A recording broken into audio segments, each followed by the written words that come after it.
अस्सलाम वालेकुम everyone, welcome back to another video. आज की वीडियो में हम CSS सीखेंगे। देखो, CSS आजकल सबको ही पता होता है क्या है। CSS का फुल फॉर्म होता है कास्केडिंग स्टाइल शीट। ठीक है, अब हमें समझ आ गया CSS means cascading style sheet. तो अब इसके अंदर होता क्या है भाई, सिंपल चीज़ ऐसी होती है। मैंने अभी तक तुम्हें जब HTML पढ़ाता था तो तुम्हें याद होगा, मैं कहता था कि अभी हम एक स्केलेटन बना रहे हैं, यानी एक वेबसाइट का स्ट्रक्चर, एक वेबसाइट का कंटेंट ना हम HTML के अंदर लिखते हैं। लेकिन कल को वो जो वेबसाइट है, उस वेबसाइट के अंदर कलरिंग्स हो गई, उस वेबसाइट का लुक हो गया, वो सब CSS के ज़रिए होता है। तो ये तुम काम से पता चल जाता है कि भाई सिंपली हम कहते हैं कि भाईजान सुनो, HTML क्या करती है, is used to display content and we use it to make a structure for our website. It is the 5% of a website. तो हमें समझ आ गया सिंपल कि भाई HTML is use to display content, okay. और उसके अलावा क्या कि we use it to make a structure for our website, it is the 5% of a website. देखो, ये मेरा मानना है कि एक वेबसाइट का सिर्फ 5% होता है HTML। पहले जब ये होता था क्या, पहले ये 19th की सेंचुरी के वक्त क्या होता था, ये ना 50 to 70% भी एक वेबसाइट का स्ट्रक्चर होता था। अगर तुम पुरानी वेबसाइट्स देखोगे तो तुम्हें दिखेगा इतनी कलरिंग, इतनी स्टाइलिंग उसमें थी नहीं, सिर्फ HTML रॉ यूज़ होती थी। तो अब क्या है कि हमारे पास इतने सारे फ्रेमवर्क्स आ गए हैं, रिएक्ट इतना अच्छा तुम्हें मॉड्यूलर वेबसाइट्स बना के देगा, इतनी अच्छी तुम्हें समझ लो बिल्कुल तुम्हारी वेबसाइट डायनेमिक्स बन सकती हैं बहुत ईजिली, और मॉडर्न डिज़ाइन बन सकते हैं। तो रिएक्ट जैसी वेबसाइट्स आज अपने पास आ गया है, फ्रेमवर्क लाइक टेलविंड आ गया है, बूटस्ट्रैप आ गया है। ये सारी चीज़ें जो है ना, अब हमारी CSS को काफ़ी एडवांस बनाती हैं। तो अब मैं ये भी कह सकता हूँ कि CSS जो मैं कहता था ना स्टाइल के लिए काम आता है, उसके भी एडवांस वर्जन्स आ चुके हैं मार्केट में। लेकिन हाँ, CSS सबका बेसिक फाउंडेशन है। आज भी तुम एक बहुत ही प्यारी वेबसाइट, एक फास्टर वेबसाइट बना सकते हो CSS के ज़रिए। CSS ज़्यादा फास्टर है बाकी चीज़ों के मुकाबले। बेशक रिएक्ट अच्छी है, टेलविंड भी अच्छी है, बूटस्ट्रैप भी सही रहेगी, लेकिन आज भी vanilla CSS, JavaScript and HTML से जो वेबसाइट्स बनती हैं वो फास्टर होती हैं। SEOs यानी सर्च इंजन ऑप्टिमाइजेशन ना उसमें अच्छा परफॉर्म कर सकती हैं। लेकिन वक्त के साथ अब क्लाइंट की डिमांड्स जो होती हैं, उन डिमांड्स को फुलफिल करने के लिए हमें फ्रेमवर्क्स में शिफ्ट होना पड़ता है। क्योंकि इन द एंड रॉ चीज़ से अगर तुम लिखोगे ना, कोड बड़ा हो जाएगा। लेकिन अगर पहले से लाइब्रेरीज अगर रिएक्ट के अंदर एग्जिस्ट करती हैं या बूटस्ट्रैप में करती हैं, तो भाई हम इतनी ख्वारी क्यों करें। मोस्टली हम बूटस्ट्रैप में डायरेक्ट लाइब्रेरी ले लेते हैं, उस लाइब्रेरी को इस्तेमाल करते हैं, हमारे लिए बड़ा कोड लिखने का मसला ही, झंझट ही ख़त्म। अब ये सिंपल सीन होता है। तो ये लॉजिक था कि भाई हम CSS और उसके फ्रेमवर्क्स क्यों यूज़ कर रहे होते हैं। अब CSS के फ्रेमवर्क्स पर नहीं जाएंगे, हम अभी CSS की काबिलियत बताएंगे, क्योंकि आज भी CSS टॉप डिमांड में है। आज भी इसके जो कॉन्सेप्ट हैं हर जगह यूज़ होते हैं, आज भी ये बहुत ज़्यादा यूज़ होती है। सही है, HTML भी हर जगह यूज़ होगी। देखो, फाउंडेशन CSS जावास्क्रिप्ट HTML का भी ख़त्म होनी होगी अभी फ़िलहाल ना, क्योंकि मोस्टली जो वेबसाइट्स ना वो बनती ही इनके ज़रिए। HTML, एक दफ़ा आप ये मज़े का ना ये डायग्राम देखो। HTML is skeleton, skeleton HTML एक स्केलेटन है, सही है। CSS is muscles, muscles and bones and skin, सही है। थोड़ा हाँ अजीब सा हो रहा है, लेकिन हाँ यही है कि तुम्हारी स्केलेटन एक HTML है, तुम्हारे मसल्स, बोन एंड स्किन यानी जितना भी हमारा लुक या अभी का, वो सब है हमारे पास CSS।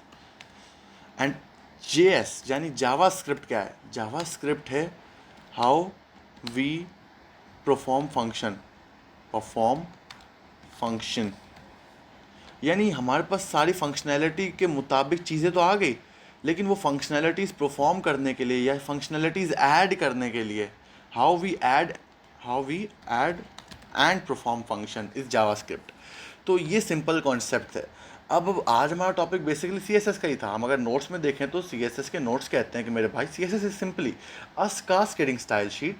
इसके अंदर क्या होता है कि विदाउट CSS तुम्हें प्लेन टैक्स ही दिखेगा। अब इसकी एग्जांपल, सबसे प्यारी एग्जांपल है, तुम गूगल पे चले जाओ, सबको में कराते हैं, हर कोई अपने जावास्क्रिप्ट या CSS पढ़ाते वक्त हर कोई कराता है कि आप सिंपल इंस्पेक्ट पे जाओ, आप एलिमेंट्स पे देखो, ओके, ये नोटिफिकेशंस एक तो आ जाते हैं, ये नोटिफिकेशंस बंद करो। हाँ, और अब सबसे पहले तुम देखो स्टाइल टैग्स। हमें तुम लोग शायद याद होगा HTML के वक्त मैंने इनलाइन CSS का इस्तेमाल किया था स्टाइल टैग के ज़रिए। CSS तुम बिना स्टाइल टैग के कर ही नहीं सकते। अगर मैं ना सिंपल ऐसा करूँ कि मैं इस बॉडी के अंदर ना ऐसा कर देता हूँ, ये हटा देता हूँ, यानी जो स्टाइल टैग है ना मैं वही हटा देता हूँ, तो फिर क्या होना चाहिए? फिर अभी इस पर इफेक्ट होगा, ज़रा इंटरनेट स्लो है तो ये यहाँ से हटा देता हूँ। इसके अलावा आप ऐसा करते हैं कि हम अंदर जाके देखते हैं, जहाँ पर देखो यहाँ भी एक स्टाइल टैग लगा हुआ है ना। अब ये स्टाइल टैग को भी अगर मैं यहाँ से हटा दूँ, तो अगर मैं यहाँ जाता हूँ, इसको थोड़ा कॉपी करके यहाँ तक जाके इसे कट कर देता हूँ, तो ये भी हटा देता हूँ। इसके अलावा स्टाइल टैग की तरफ हो सकता है। अब हिडन भी हमने कुछ रखा हुआ है, ये हिडन को अगर हटा, नहीं स्टाइल टैग का हिस्सा भी फिलहाल नहीं है। ओके, इसके अलावा स्टाइल टैग हमारे हेड में एक होता है, तो उस हेड वाले, अच्छा अब देखो मैंने वहाँ से स्टाइल टैग हटाया ना, आपने नोटिस करते जाओगे जैसे जैसे मैं स्टाइल टैग्स हटा रहा था वैसे ही वैसे मेरी चीज़ें गायब हो रही थी। ये देखो, अब मैंने यहाँ से स्टाइल टैग हटाया, यहाँ से देखो पूरा स्टाइल चेंज हो गया। ओके, तो कितना मज़े का सीन है। अब तुम बोलोगे साहिल भाई बाकी CSS क्यों नहीं हटी? देखो हेड में, हेड के अलावा भी इनलाइन CSS भी इसके अंदर हुई हुई है। इनलाइन CSS ऐसे कि मुझे बॉडी के अंदर हर एक एलिमेंट के अंदर जाके देखना होगा इसमें स्टाइल हुआ या नहीं। यानी एक तो मेरे पास था कि मैं हेड के अंदर जाके देख सकता था, जो मैंने हटा दिया वो था इंटरनल CSS। अब एक एक्सटर्न, और जो हमारे पास इनलाइन CSS, उसके लिए मुझे हर एक एलिमेंट में जाके देखना होगा स्टाइल टैग हुआ है। अब यहाँ देखो स्टाइल शीट का काम हुआ है, यानी यहाँ भी स्टाइल टैग यूज़ हो रहा है। अब ये रिसोर्स CSS की इस्तेमाल हुई, इसे कट कर दो, कट कर दो, कट कर दो, कट कर दो। ये स्क्रिप्ट हटा दी, जावास्क्रिप्ट भी हटा दी साथ साथ। अब ये देखो कट करते करते, अब देखो बैकग्राउंड इमेज, यहाँ चलो आई फ्रेम्स यूज़ हुआ है, यहाँ से स्टाइल टैग इतना यूज़ खास नहीं हुआ हुआ। तो बेसिकली मतलब तुम बात तो समझ गए ना, मेनली जो हम बात करना चाह रहे हैं। अगर तुम इसे रिफ्रेश करोगे तो सब पहले जैसा हो जाएगा। फॉर सपोज मैं किसी भी वेबसाइट पे चला जाता हूँ, मैं अगर ChatGPT पे चला जाऊँ, ChatGPT की वेबसाइट पे जाने के बाद मैं यहाँ कुछ चेंजेस करना चाहूँ कल को, तो वो हो पाएंगे? हम बोलेंगे चलो साहिल ऐसा करो, हो सकते हैं, तुम ऐसा करो, सबसे पहले ढूंढो स्टाइल टैग क्या है। अब देखो हेड के अंदर, ये देखो लोड हुआ, हेड के अंदर मैं जब क्लिक करता हूँ तो यहाँ पर मेरे पास एक स्टाइल टैग, इधर इसको ऐसे करो ना स्टाइल टैग दिख जाए। हाँ, अब Meta Meta link link link link link link, एक तो ये इन लोगों ने अपना जीपीटी वाले ने सी है इधर लगाया हुआ, ये देखना पड़ेगा स्टाइल को। तो ओके, इस वेबसाइट पर ढूंढना थोड़ा मुश्किल है, लेकिन चलो ये कुछ चीज़ें हम फेस करते हैं। लेकिन इन द एंड आपको, मेरा मकसद था तुम लोगों को कॉन्सेप्ट बताना कि तुम एक वेबसाइट का लुक चेंज करते हो स्टाइल टैग को हटा या लगा के, सही है। तो ये बेसिक था। अब मैं क्या ही बोल रहा हूँ, स्टाइल टैग हटाना, स्टाइल टैग लगाना। देखो ऐसे होता है, मैं अब तुम्हें CSS करके दिखाता हूँ। सबसे पहले ना मैं एक बॉयलर प्लेट कोड बनाऊँगा, इसका नाम रख दूँगा CSS फंडामेंटल। फंडामेंटल, फंडामेंटल मैंने इसका ना नाम लिख दिया। तो अब ऐसे क्या कर देंगे, अब मैं सिंपल अगर एक H1 यूज़ करता हूँ, H1 के अंदर लिखता हूँ हेलो। हेलो को जब मैं ना गो लाइव करके देखता हूँ, तो आप बोलोगे हाँ चल भाई ये देखो हेलो आ गया। अब मैं चाहता हूँ कल को, मैं चाहता हूँ ये हेलो बीच में आ जाए, या एक हेलो के बैकग्राउंड इमेज चेंज हो जाए, जो भी ये चेंजेस हो जाए। तो अब यहाँ पर एक तो ये वाला हेलो, एक ये वाला हेलो, दोनों अलग अलग लाइनों में आएगा। ये दोनों अलग अलग लाइनों में आता है बॉक्सिंग प्रॉपर्टीज़ से, लेकिन अभी हम वो बॉक्सिंग प्रॉपर्टीज़ नहीं देखेंगे। अब मैं तुम्हें दिखाऊंगा डिफरेंस। पहले होगा इनलाइन CSS। इनलाइन CSS कहता है कि तुम स्टाइल एट्रीब्यूट है ना, मतलब स्टाइल जो टैग है वो टैग की तरह यूज़ ना करो, तुम एक स्टाइल एट्रीब्यूट की तरह यूज़ करो। यानी ये मैंने स्टाइल लिखा, अब इसके अंदर मैं कोई भी ना प्रॉपर्टी लिख सकता हूँ। जैसे मैं इसका कलर चेंज कर सकता हूँ, कलर कर दो इसका आक्वा, तो अब देखो हेलो का कलर क्या होगा, आक्वा हो जाएगा। फिर अब इसको और क्लीन देखने के लिए तुम ऐसे कर सकते हो, इस तरह से कोड को लिख सकते हो। हाँ, अभी थोड़ा मैसी सा है, लेकिन अब इसके अलावा मैं इसका बैकग्राउंड इमेज, आमतौर पर लोग जो चेंज करते हैं, बैकग्राउंड इमेज इसका कर देता हूँ ब्लैक। ब्लैक बैकग्राउंड इमेज हो गया, तो देखो कितना प्यारा हो गया। अब मैं टेक्स्ट अलाइन सेंटर करके देखूँ, तो टेक्स्ट अलाइन सेंटर कर देता हूँ, text align centre, text align centre कर दिया, तो ये देखो बीच में आ गया। तो ये देखो बेसिक कितनी एक वेबसाइट में जान आ गई। तो ये था तुम्हारा इनलाइन CSS। हम इसकी प्रॉपर्टीज़ पढ़ेंगे। अब मैं तुम्हें बताता हूँ प्रॉपर्टीज़, वैल्यूज़ और ये सेलेक्टर्स क्या होते हैं। अब ये तो इनलाइन CSS थी। इनलाइन CSS के अलावा ना, अब मैं दूसरा जो हेलो है, यहाँ पहले मैं लिख के दे देता हूँ तुम लोग को कि इन लाइन, यहाँ लिख देता हूँ इनलाइन CSS, ताकि कल को तुम लोग समझ सको कि यहाँ इनलाइन CSS का इस्तेमाल हुआ था, सही है। यहाँ इनलाइन CSS का इस्तेमाल हुआ था। अब इनलाइन के बाद मैं चाहता हूँ तुम लोग को मैं बताऊँ क्या, तुम लोग को मैं पढ़ाऊँ अपना एक्सटर्नल नहीं internal, internal CSS, internal CSS। अब इंटरनल सीएसएस क्या है? देखो इतनी देर से मैं जिक्र कर रहा था कि अभी जो मैंने ना स्टाइल टैग को स्टाइल एट्रीब्यूट की तरह इस्तेमाल किया है। तो स्टाइल टैग क्या है मैं बताता हूँ। सिंपल तुम्हें क्या करना होता है, तुम्हें हेड के अंदर जाना होता है। हेड के अंदर तुम्हें जाके स्टाइल लिखना पड़ता है, तो एक स्टाइल टैग आ जाता है। ये डिफरेंट नहीं है, ये एक एट्रीब्यूट की तरह काम कर रहा है क्योंकि टैग के अंदर है, लेकिन ये अपने आप में एक टैग है हेड के अंदर जो है स्टाइल टैग। अब इसके अंदर मैं चाहूँ तो प्रॉपर्टीज चेंजेस कर सकता हूँ। अब यहाँ पर एक कॉन्सेप्ट आता है सी एस एस सेलेक्टर्स।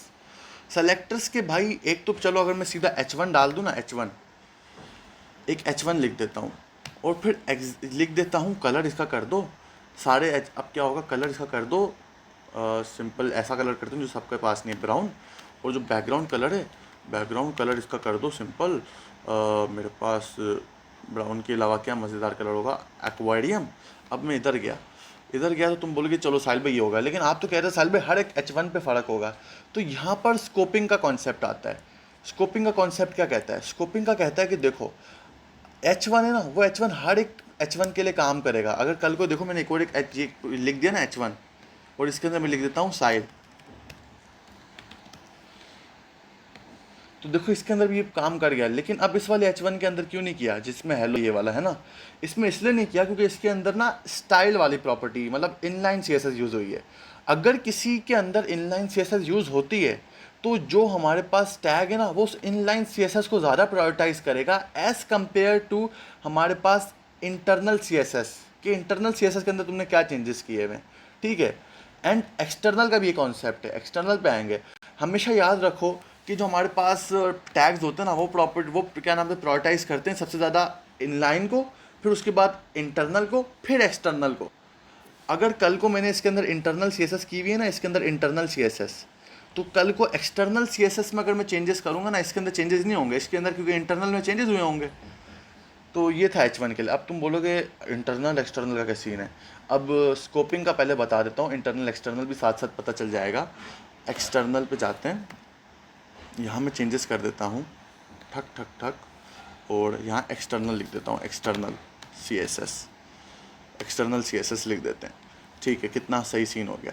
अब एक्सटर्नल सी एस एस क्या होती है? एक्सटर्नल सी एस एस कुछ नहीं होती, हम कहते हैं कि भाई सुन इस पेज पे आके तू लिख दे, इस पेज पे आके सी एस एस कर दे। यानी यहाँ पर मैं लिख देता हूँ ना H1 डैश डाला, H1 डालने के बाद मैं कलर डाल देता हूँ, कलर इसका कर दो ऐसा करो बिल्किस कर दो, एंड इसका बैकग्राउंड कलर कर दो डार्क ब्राउन कर दो, बिल्किस एंड ब्राउन कर दिया। अब आप बोलेंगे साहिल भाई ये क्या हुआ? साहिल भाई अभी तो चेंजेस हुए ही नहीं। अच्छा, चेंजेस इसलिए नहीं हुए कि देखो इंटरनल होता है कि तुम किसी भी तुमने सी एस एस लिख दी इस अलग पेज पे, एक्सटर्नल ये होता है कि किसी बाहर के पेज पे तुमने सी एस एस लिख दी। अब उसे कनेक्ट करो सबसे पहले ना, हमारे पास कनेक्ट कैसे होगा? लिंक के ज़रिए यूज़ होगा। यानी मैं लिंक लिखता हूँ एंड मैं उस पेज का पाथ लिखता हूँ। अभी हमें पता है हमारी फोल्डर के अंदर है intro to C S S, वरना किसी और फोल्डर के अंदर होता ना मैं उस फोल्डर का पाथ लिखता। अभी मैं सिंपल लिख दूंगा intro to C S S dot C S S, ठीक है। और अपना ये क्या रखूँगा अपने पास रिलेशन ना, वो स्टाइल शीट रखूँगा। अब जब मैं इसको चलाता हूँ तो अब देखो दोनों के अंदर हेलो साइल हो गया, कितना अच्छा सीन हो गया। अब आप बोलेंगे ये क्या हुआ? अब यहाँ पर क्या हुआ कि जैसे कि मैंने तुम्हें बोला था, आपने बोला था साहिल भाई इनलाइन पहले होता है, फिर इंटरनल होता है, फिर एक्सटर्नल होता है। लेकिन यहाँ पर चलो इनलाइन तो अभी भी वही है कि इनलाइन जहाँ पर मैंने लिखा है वो अपनी प्रॉपर्टीज़ यूज़ करेगा। लेकिन आपने कहा था इंटरनल के अंदर जो मैंने यहाँ प्रॉपर्टीज़ लिखी हुई हैं वो पहले होनी चाहिए थी ना साहिल भाई, लेकिन अब वो क्यों ये वाली हो रही हैं, लिंक वाली। अब यहाँ पर एक ट्रिकी सीन हो रहा है। अगर मैं ये लिंक है ना, ये लिंक कट करता हूँ कंट्रोल प्लस एक्स करके, इसको ऊपर पहले लिख देता हूँ। अब देखो ये क्या हुआ, सिंपल ये तुम्हारे एक होता है समझो सीक्वेंस पर डिपेंड, इंटरनल और एक्सटर्नल। अगर तुमने इंटरनल के बाद लिंक्स यूज़ किए ना तो उस लिंक्स के अंदर जो कोड है उसे प्रायोरिटाइज किया जाएगा। लेकिन अगर तुमने इंटरनल से पहले लिंक लगाई हुई है ना तो लिंक के बाद जो इंटरनल सीएसएस लिखी हुई है ना उससे प्रायोरिटाइज किया जाएगा। अब आप बोलोगे साहिल भाई ये तो मसला हो गया कि अब हर बार मैं लिंक्स स्टाइल के बाद लिखूंगा। आमतौर पे तो तुम ना सिर्फ एक ही मेथड यूज़ करते हो, इनलाइन यूज़ कर सकते हो जो हम आमतौर पे यूज़ नहीं करते। हम या तो एक्सटर्नल यूज़ कर सकते हैं या इंटरनल। आमतौर पे बेसिक एक सिंगल पेज के लिए हम ज़्यादातर इंटरनल यूज़ कर देते हैं सीएसएस, लेकिन कभी कभी हमें एक मैसिव प्रोजेक्ट होता है ना, मैं चाहता हूँ ये जो CSS है ये ना सिर्फ index.html का यूज़ हो, ये कल को मेरे home.html पेज के लिए भी यूज़ हो। तो वो कैसे हो सकता है कि मैं उसको भी सीधा दे सकता हूँ लिंक, लिंक के बाद मैं ये सारी लिंक कॉपी पेस्ट करके उसमें लगा सकता हूँ। तो जो CSS इसके अंदर यूज़ हुई है ना, कि हर H1 के अंदर के हर H1 के अंदर कलर अपने पास बिस्की हो जाए और जो बैकग्राउंड कलर है ब्राउन हो जाए, तो हर पेज के अंदर H1 के अंदर कलर ये हो जाएगा, बैकग्राउंड ये हो जाएगा, जिसके अंदर मैंने लिंक ये लगाई होगी, और वो लिंक स्टाइल के बाद लगाई होगी, स्टाइल टैग के बाद लगाई होगी। अब स्टाइल टैग से पहले तो फिर हमारे पास इंटरनल चलेगा। अब आप कहते हो साहिब ऐसा ना हो, साहिब ऐसा सिस्टम हो कि मैं ना आमतौर पे लिंक्स जो होते हैं ना, आमतौर पे जो कॉमन सेंस कहता है, लिंक्स कहता है कि लिंक्स हमेशा आखिर में लगती हैं, मेटा टैग्स सबसे पहले लगेंगे, मेटा टैग्स के बाद टाइटल लगता है, टाइटल के बाद ये दूसरे टैग्स लगते हैं, फिर आखिर में लिंक वाले लगते हैं सारे, और यही सीक्वेंस होता है। लेकिन अब इस सीक्वेंस को हमने माना तो क्या होगा कि तो हम लोग लिंक वाले ही मानेंगे। लेकिन मैं चाहता हूँ साहिल भाई, ये वाला CSS है ना इंटरनल, इसके अंदर ये वाला ही CSS काम करे, एक्सटर्नल वाला काम ना करे। तो वो कैसे हो सकता है? वो हो सकता है, अच्छा वो हो सकता है, ओके तो वो जो हो सकता है ना, वो हो सकता है सिंपल, तुम यूज़ कर सकते हो अपने पास सेलेक्टर्स। CSS सेलेक्टर्स क्या कहते हैं? CSS सेलेक्टर्स कहते हैं कि आप किसी एक टैग को क्लास या आईडी दे दो, क्लास एंड आईडी दे दोगे, और फिर उस क्लास एंड आईडी की मदद से आप पूरे H1 को सेलेक्ट नहीं करोगे, आप सिर्फ स्पेसिफिक जिस बंदे के पास क्लास या आईडी होगी उसमें ही काम कर पाओगे। ये कैसे? अभी तुम सोचो, अभी तक इंटरनल और एक्सटर्नल में एक बड़ा मसला है। जैसे इनलाइन में हम जिसके अंदर कोड लिखते हैं ना उसी में काम करता है, लेकिन इंटरनल एक्सटर्नल दोनों के अंदर सारा काम चल रहा है। तो अब मैं चाहता हूँ एक पर्टिकुलर ही टैग के अंदर काम करे। जैसे कि मैं चाहता हूँ 2 हेलो हैं, ये जो हेलो है ना इसके अंदर काम करे, क्या नाम है, इसको मैं क्लास दे सकता हूँ, क्लास ने आईडी देता हूँ, इसको आईडी दे देता हूँ hello1।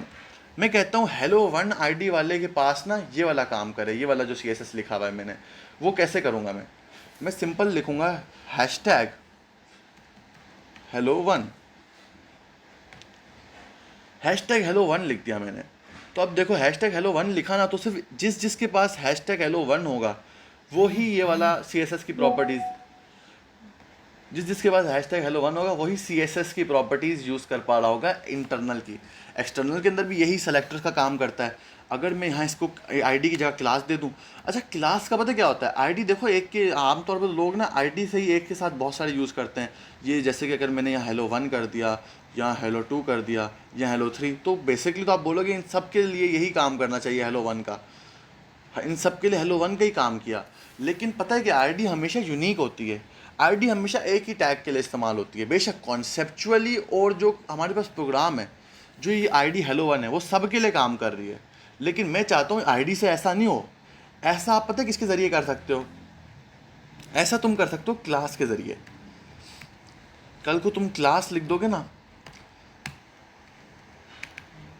क्लास, अब क्या करना होगा, जैसे तुम्हारे पास यहाँ हैशटैग था ना आईडी के वक्त, यहाँ ऐसा कर देता हूँ मैं तुम लोग की आसानी के लिए ना, ऐसे अल्ट करता हूँ, इसको ऐसे कर देता हूँ, यहाँ लिख देता हूँ for ID selector, for ID selector लिख देता हूँ, for class selector, for class selector. अब देखो क्या होगा, जो क्लास के लिए पता है मैंने डॉट लगाना होता है हैशटैग की जगह, तो अब क्या होगा, अभी भी वही सब रहेगा, अभी भी ये तीनों की तीनों एक ही CSS इस्तेमाल करेंगे, लेकिन अब फ़र्क क्या आएगा लॉजिक में। क्योंकि देखो आमतौर पे हम क्लासेस ना एक से ज़्यादा चीज़ों के, एक से ज़्यादा टैग्स को ना सिमिलर क्लास देते हैं। जैसे हमारे पास 30 स्टूडेंट्स हैं, 30 स्टूडेंट क्लास 2 में बिलोंग करते हैं, लेकिन आईडी तो यूनिक होती है ना।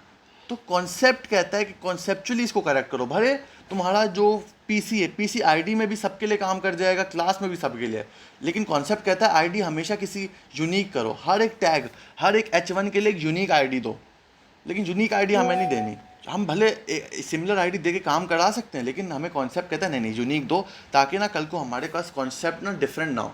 क्योंकि ग्लोबल स्केल पे माना जाता है कि आईडी जो होगी ना हमेशा यूनिक होगी हर टैग के लिए। कल को तुमने इस H1 को भी आईडी एक दे दी और इस वाले H1 को भी आईडी सिमिलर दे दी, तो क्या होगा कि जो हमारे पास दूसरा डेवलपर वो कन्फ्यूज रहेगा, भाई ये क्या कोड में एरर तो नहीं है कि दोनों को सिमिलर आईडी कैसे दे सकते हैं। क्योंकि हमें फंडामेंटल्स ये पढ़ाए गए हैं कि आईडी हमेशा डिफरेंट होगी, और जब तुम जावास्क्रिप्ट पढ़ोगे तब तुम्हें समझ आएगा ये कॉन्सेप्ट कि हाँ आईडी हमेशा डिफरेंट ही रहनी चाहिए, क्लास जो है वो सिमिलर रहेगी। तो आमतौर पर अगर तुम्हें एक से ज़्यादा एलिमेंट्स में सिमिलर CSS करनी है तो तुम यूज़ कर सकते हो ये सिमिलर अपना क्लास वे। अब तुम बोलोगे ये H1 के लिए वैलिड है, नहीं, H1 के अलावा भी वैलिड है, क्योंकि देखो यहाँ मैंने कहीं H1 का जिक्र नहीं किया, मैंने कहा जिस एलिमेंट के पास hello1 क्लास है ना उसके लिए भी काम करे। अगर मैं यहाँ lorem देता हूँ, lorem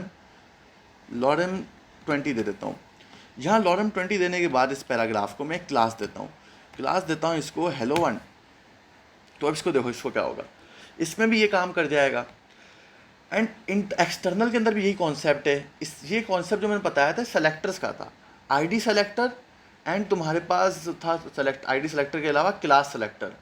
अच्छा, अगर तुम कल को पता है एक और एक तरीका भी इस्तेमाल कर सकते थे, कल को तुम कह सकते थे आईडी के अलावा भी, अगर कल को मेरे पास डिफरेंट क्लासेस हैं, लेकिन डिफरेंट क्लासेस हैं जैसे कि तुम्हारे पास कोई पैराग्राफ की अलग क्लास है और किसी HTML की और किसी हेडिंग की अलग क्लास है, तो तुम कहते हो मैं चाहता हूँ दोनों में लेकिन सिमिलर ही CSS यूज़ हो।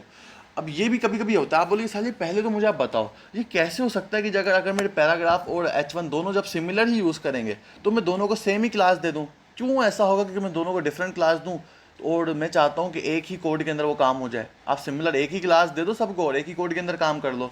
कभी कभी ऐसा होता है कि हम चाहते हैं कि पैराग्राफ की दूसरी क्लास हो एंड तुम्हारे पास जो हेडिंग है उसकी दूसरी क्लास हो, और ऐसा होगा जब तुम प्रोजेक्ट्स बनाओगे ना, डिव्स बनाते हो, तो डिव्स में याद होगा हम हर डिव्स को एक यूनिक आईडी दे देते थे या यूनिक क्लास देते थे। यानी हेडर का जो डिव होता था उसको अलग क्लास होती थी और बीच वाला जो डिव होता था उसको अलग क्लास होती थी, लेकिन दोनों के अंदर सिमिलर ही पैटर्न यूज़ हो रहा होता था।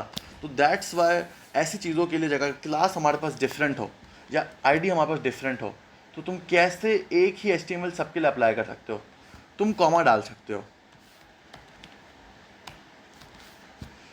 अब जिस क्लास के पास hello2 है, जैसे कि समझो मेरे इस वाले के पास ना पैराग्राफ के पास hello2 है, तो ये भी वही सिमिलर यूज़ करेगा HTML, समझ आया। तो ये था ग्रुप तुम्हारे पास सेलेक्टर। यहाँ मैं लिख देता हूँ,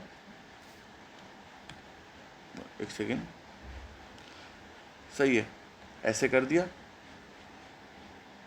इसको ज़रा ऐसे करते हैं, एक सेकेंड, इसे मुझे ज़रा कट करना होगा, XV फॉर ग्रुप सेलेक्टर सही है, ये बड़ा बेहतरीन हो गया। और यहाँ से ना मैं सिर्फ क्लास तक के लिए रख देता हूँ इसको। तो ये था group selector, ID selector and तुम्हारे पास क्लास सेलेक्टर। अब एक मज़े की बात सुनो, ये चीज़ तो सेलेक्टर्स होते हैं, इसके बाद अंदर की चीज़ें क्या होती हैं, ये होती हैं कलर, बैकग्राउंड, ये सारी चीज़ें पता है क्या होती हैं प्रॉपर्टीज़, कि क्या चीज़ चेंज करनी है। और ये जो होती है ना, होती है वैल्यू, किस में चेंज करनी है, सही है। अब ज़रा हम नोट्स में जाके रिव्यू सब देखते हैं कि हमने क्या क्या कर लिया। हमें पता चल गया H1 सेलेक्टर था, और ये जो हमारे पास कलर है प्रॉपर्टी है, ब्लू जो है वो वैल्यू है। ठीक है साहिल भाई, समझ आ गया। CSS इंपॉर्टेंट क्यों है मैंने बताया, ब्यूटीफुल के लिए, रिस्पॉन्सिव यानी एक मोबाइल के लिए ऑटोमेटिकली वेबसाइट कैसे हो जाए, एक टैबलेट के लिए कैसी वेबसाइट हो जाए, ये रिस्पॉन्सिव होता है। प्रोफेशनल कैसे बना सकते हो तुम अपनी वेबसाइट को, अप टू डेट यानी मॉडर्न वेबसाइट जो बनाते हो, ईजियर टू अपडेट होता है। अगर CSS तुम लिखते हो ना, जैसे मैंने तुम्हें बताया, अगर मल्टीपल क्लासेस के पास सेम ही CSS इस्तेमाल हुई है, जैसे कि अगर मैं ग्रुप सेलेक्टर यूज़ करता हूँ, तो अब मैं सिंपल पता है क्या कर सकता हूँ, मैं सिंपल इसी कोड के अंदर अगर चेंजेस कल को करूँगा ना, इसी कोड के अंदर चेंजेस करूँगा, तो हर एक टैग के अंदर चेंजेस एक साथ हो जाएंगे। तो ये ग्रुप सेलेक्टर का बड़ा काम का मस्त सीन था, ये तुम करके ये भी देख सकते हो। ऐसा करो, तुम्हें एक टास्क देता हूँ, अभी वीडियो रोको एंड ग्रुप सेलेक्टर के अंदर जाके ना एक्वेरियम की जगह इस कलर को दे दो ब्लैक, बैकग्राउंड कलर ब्लैक कर दो। फिर देखना पैराग्राफ के लिए भी चेंजेस हो जाएंगे एंड पैराग्राफ के अलावा तुम्हारे पास hello1 में जितने भी हेड होंगे ना, वो सब के लिए भी चेंजेस हो जाएंगे। अभी तुम एक चीज़ नोटिस करो, मैंने ग्रुप सेलेक्टर को ना कमेंट कर दिया। ग्रुप सेलेक्टर को जब कमेंट किया ना, तो तुम देखो लॉरेम में तो कोई HTML हट गया, मतलब, और लॉरेम में तो CSS हट गया। क्यों हटा? लॉरेम से CSS इसलिए हटा क्योंकि अब देखो लॉरेम है hello2 में तो कहीं CSS यूज़ हुई ही नहीं है। hello2 में जब CSS इस्तेमाल हुई ही नहीं है, तो फिर तुम कैसे लॉरेम के अंदर काम करोगे? अब तो मुझे ऐसा करना होगा कि मैं ऐसे कोड, ओके, 1 2 एंड 3। अब देखो अगर मैं यहाँ इस तरह से करता हूँ और यहाँ हेलो जो 2 है ना, इसको मैं अगर ये कर देता हूँ 2, अब देखो इसका भी काम कर रहा है, हेलो 2 के लिए भी कोड काम कर रहा है। इसके अंदर मैं चाहूँ तो अब चेंजेस कर सकता हूँ, इसको मैं ब्लैक कर देता हूँ, सही है ना, ब्लैक कर देता हूँ। तो अब ये तब ऐसा हम तब करते हैं जब हमें पता है जो क्लास हमारे पास हेलो 1 है और हेलो 2 है, दोनों के अंदर हमें डिफरेंट प्रॉपर्टीज़ चाहिए, तो हम दोनों को अलग तरीके से यूज़ कर सकते हैं, हमें ग्रुप सेलेक्टर की ज़रूरत नहीं है। लेकिन कल को मैं चाहता हूँ कि भाई मेरे पास जो हेलो 1 हेलो 2 है, दोनों के अंदर सिमिलर प्रॉपर्टीज़ हो, तो वो तुम कर सकते थे सिंपली ग्रुप सेलेक्टर को करके। अब CSS का एक और एक चीज़ देखो, CSS का एक बड़ा मज़े का एक चीज़ देखो। मज़े का चीज़ क्या है कि भले मैंने हेलो 1 हेलो 2 को डिफरेंट चेंजेस यहाँ रखे हुए हैं, लेकिन उसके बाद जाके मैंने वापसी हेलो 1 हेलो 2 के अंदर चेंजेस किए, कि हेलो 1 हेलो 2 के अंदर ग्रुप सेलेक्टर के अंदर भी चेंजेस कर दिए, तो अब देखो क्या होगा, वही चेंजेस माने जाएंगे जो इसके बाद किए हैं, जो इन दोनों के बाद किए हैं, भले ग्रुप सेलेक्टर के अंदर करूं या ग्रुप सेलेक्टर के बाद। एक और एक चीज़, अब ये समझ कॉन्सेप्ट सिखाने के लिए अब तुम लोग समझोगे सिर्फ ग्रुप सेलेक्टर के अंदर हम कल को चेंजेस करें तो भले हमने पहले जो चेंजेस किए हैं वो चेंजेस खत्म हो जाएंगे, हाँ होंगे, लेकिन ग्रुप सेलेक्टर के अलावा भी हो सकते हैं। अगर हेलो 2 को अभी मैंने दिया है ब्लैक कलर, तो मैं इसे कॉपी करता हूँ, कल को मैं हेलो 2 के अंदर ना चेंजेस कर सकता हूँ कि मैं इसको कलर रेड दे देता हूँ, ये देखो चेंज हो गया। तो भाई ये सिर्फ ग्रुप सेलेक्टर के लिए रूल काम का नहीं था, ये जो रूल था ना सिंपल, ये रूल सबके लिए था कि भाई अगर तुमने CSS में पहले चेंजेस किए हैं, लेकिन कल को तुम उसी को भले ग्रुप सेलेक्टर के जरिए करो या सेपरेटली करो चेंजेस उस कोड के बाद, तो वो जो सबसे पहला कोड लिखा हो, सबसे आखिर में जो कोड लिखे होंगे ना, वही माने जाएंगे। लिंक एंड स्टाइल टैग वाले कॉन्सेप्ट के भाई आखिर में जो लिंक लिखा हुआ था ना, इसके ही कोड को माना गया था, समझे। अगर ये बाद में लिखा होता लिंक ना, तो इसके अंदर स्टाइल टैग वाले कोड को ही माना जाता। अब तुम चाहते हो कि भाई लिंक के अंदर वाला कोड भी माना जाए, तो तुम ऐसा करो, कुछ प्रॉपर्टीज़ के अंदर कुछ आईडी क्लासेस दो किसी प्रॉपर्टीज़ के अंदर, यानी इस क्लास को कोई आईडी दे दो, कोई प्रॉपर्टी दे दो, एंड वो आईडी एंड प्रॉपर्टी की चेंजेस तुम सिर्फ इसी के अंदर करो, सही है ना। फॉर सपोज मैं कहता हूँ कि सुनो, ये जो साइल है ना, इस साइल के अंदर देखो अभी कोई चेंजेस क्या हुए हैं, अभी चेंजेस हुए हुए हैं ये वाले, सही है, हेलो 2 के चेंजेस हुए हुए हैं, लेकिन इस साइल के अंदर तो मैंने कुछ दिया ही नहीं है, H1 कुछ दिया ही नहीं, तो इस साइल के अंदर ये क्या चेंजेस है, एक सेकंड देखने दो। साइल के अंदर ये वाले चेंजेस इसलिए हुए हुए हैं क्योंकि यहाँ मैंने H1 के अंदर चेंजेस दिए हुए हैं। अगर यहाँ मैं डॉट हेलो 3 लिख दूँ और साइल के अंदर मैं अब हेलो 3 के अंदर चेंजेस कर दूँ, यहाँ लिख दूँ क्लास दे दो हेलो 3, तो अब ये देखो इसके अंदर मैं चेंजेस कलर में कर देता हूँ, इसको ब्राउनिश की जगह ऐसा कर दो, ब्लैकिश सा कर दो, एंड अब देखो डिफरेंट चेंजेस। अब तुम बोलोगे शायद भाई ऐसा करो, लिंक को आप पहले लगा दो, तो लिंक को अगर पहले लगा दिया तो फिर ये चेंजेस खत्म होने चाहिए, स्टाइल के अंदर चेंजेस हो जाने चाहिए। अगर स्टाइल के अंदर हेलो 3 चेंज नहीं हुआ, देखो इस स्टाइल के अंदर हेलो 3 चेंज नहीं हुआ हुआ, तो फिर कोई असर होगा ही नहीं इस स्टाइल को, समझ आ गया। तो ये सारे प्रॉपर्टीज़, ये सारे कॉन्सेप्ट्स बता दिए हैं। ये कॉन्सेप्ट जो मैंने बताया ना, चेंजेस इसके अंदर हो जाएंगे, इसके अंदर नहीं होंगे, वो इस नोट्स में भी नहीं लिखे हुए, तो ये काफ़ी मज़े का चीज़ है। सेलेक्टर तो तुम्हें पता चल गया क्या होता है, डिक्लेरेशन, यही डिक्लेरेशन होती है, प्रॉपर्टी एंड वैल्यू सेट कर देना, डिक्लेरेशन हो गई, ठीक है। अब CSS कमेंट्स एक ही तरह के होते हैं, मल्टी लाइन कमेंट्स, ठीक है, इस तरह से ही होते हैं। कमेंट्स इनलाइन एक्सटर्नल बता दी, CSS सेलेक्टर्स बता दिए, class selectors, ID selectors, universal selector नहीं बताया। देखो यूनिवर्सल सेलेक्टर कुछ नहीं है, तुम स्टाइल में ना तुम स्टार डाल के तुम ये जो भी डाल दोगे ना अपने पास कर्ली ब्रैकेट्स, और इनके अंदर जो चेंजेस करोगे वो भले कोई भी टैग हो, उन सारे टैग्स के अंदर वो चेंजेस वैलिड होंगे अनटिल इस स्टार टैग के बाद तुमने दूसरे टैग्स के लिए भी चेंजेस अलग से किए हों। तो ये सिंपल सीन है। फॉर सपोज मैं ऐसा कह सकता हूँ कि सुनो, फॉर सपोज ऐसा करता हूँ, मैं तुम्हें बताता हूँ यूनिवर्सल का क्या सीन है। मैं एक H1 बनाता हूँ और इसका नाम रखता हूँ यूनिवर्सल अपनी तरफ से। अब इस H1 के अंदर ना कोई क्लास है, ना कोई आईडी है, ना मैं H1 को कहीं चेंज कर रहा हूँ, लेकिन मैं कहीं भी यहाँ या इसके अंदर लिख दूँ या उसके अंदर लिख दूँ, स्टाइल कोई फ़र्क नहीं पड़ता। मैं यहाँ लिख दूँ स्टार कलर एक्वेरियम। मैंने ये अब ये हर उस टैग के लिए इस्तेमाल होगा जिसके अंदर ना आईडी है, ना क्लास है, ना स्पेसिफिक तौर पे उसको चेंज किया गया है, तो उस हर एक टैग के अंदर ये वाला यूनिवर्सल सेलेक्टर की प्रॉपर्टीज़ काम कर जाएंगी। तो ये था यूनिवर्सल सेलेक्टर। तो ये इन सम शॉर्ट सब बता दिया है। ये प्यारी प्यारी छोटी सी एक्सरसाइजेज हैं, इतना टाइम नहीं लेंगी, इनको करो, छोटा सा मिनी प्रोजेक्ट बनाओ कुछ इस तरह का, सैम्पल लेआउट। मिनी प्रोजेक्ट क्या कहता है, built a small profile card using only CSS concept. इसके अंदर नेम होगा, प्रोफाइल इमेज, शॉर्ट बायो। अच्छा, इमेज ऐड करने की कोई ज़रूरत नहीं है, जैसे नहीं चलो ऐड कर दो, HTML का कॉन्सेप्ट है ना अपना इमेज, तो तुम्हें इमेज ऐड करनी होगी। इमेज में CSS भले इतनी यूज़ ना करो, CSS यूज़ अभी मैंने क्योंकि बताया नहीं तुम्हें इमेज के अंदर CSS कैसे इस्तेमाल होती है, लेकिन शायद HTML ने बताया था कि इमेज की तुम हाइट एंड विड्थ सेट कर सकते हो, तो वो करके देखना। पहले तुम्हारी नेम आए, नेम के बाद तुम्हारी इमेज आए, हाइट विड्थ को सेट कर देना, उसके बाद तुम्हारे बारे में एक शॉर्ट पैराग्राफ के अंदर बायो आए, फिर उसके अलावा एक पैराग्राफ के अंदर तुम्हारा ईमेल आए, और आखिर में तुम्हारा एक बटन आए। CSS तुम कोई भी यूज़ कर सकते हो, तुम एक्सटर्नल CSS का इस्तेमाल करो, एक्सटर्नल CSS का इस्तेमाल करो। उसके एक्सटर्नल CSS के अलावा तुम ऐसा कर लो, एलिमेंट सेलेक्टर यूज़ कर लो, ID सेलेक्टर या यूनिवर्सल या कमेंट, ये तुम यूज़ कर सकते हो। तो इस तरह का तुम्हारे पास कुछ दिखना चाहिए, सही है ना। तो ये तुम्हारा चैलेंज टास्क है। टास्क क्या कह रहा है कि ऐड करो एक बैकग्राउंड कलर, सही है ना। बैकग्राउंड कलर के अलावा ऐड करो तुम सेंटर में प्रोफाइल पिक्चर को ले आओ। अच्छा, प्रोफाइल पिक्चर सेंटर में तुम्हें लाना मैंने भी नहीं सिखाया ना इमेजेस का, तो ऐसा कर सकते हो तुम, या तो तुम हैश अलाइन टैग सेंटर कर सकते हो, इस तरह से सिस्टम कर सकते हो या स्टफ, तो ये भी एक सिस्टम है। तो अभी के लिए आज के लिए मैं रखता हूँ, इंशाल्लाह नेक्स्ट वीडियो में मिलते हैं। आज की वीडियो बेशक काफ़ी कॉन्सेप्ट शायद अनक्लियर रहेंगे, लेकिन नेक्स्ट वीडियो में ये कॉन्सेप्ट भी क्लियर हो जाएंगे। तो मिलते हैं नेक्स्ट वीडियो में, तब तक के लिए अल्लाह हाफिज़।